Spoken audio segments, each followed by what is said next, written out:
Well, what's interesting about the NGP, it actually has fewer buttons, fewer physical buttons than the DualShock controller, right?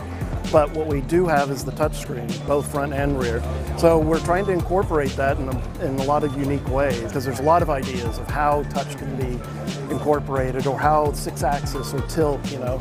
And it's just, you know, for us, it's a matter of getting that feature in there and just trying it, playing it over and over and saying, does this really work?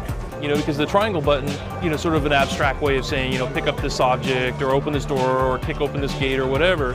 And now being able to touch it, actually, you know, run up to it, touch the thing you're going to interact with, and have there be gameplay built into that. That's what got the design team excited.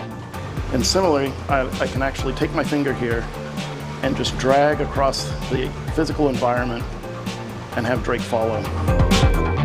You know, because I was involved in the very first meeting, where the heads of Sony got together and said, okay, we're thinking about doing a PSP sequel, what would it be? And it's like they asked people that were making the games to sort of, you know, give their input on what this thing could be. And so we were excited about it from day one. We brought in testers just recently, you know, and they've been playing Uncharted on the PS3, come over and start playing this.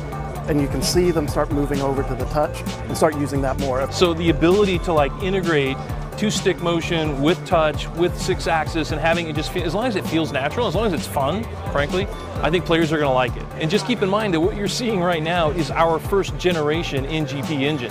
What we can do in the future, I think, is only going to be limited by our imaginations and what we can come up with. And I think that's probably the most important thing about NGP, is that it really does enable game developers to, you know, create whatever it is. I mean, you've seen the huge variety that were at the show today. It's like anything you can imagine you can do. You can do fun little short games. You can do big, you know, console action games equally well. And I think that's what has us excited.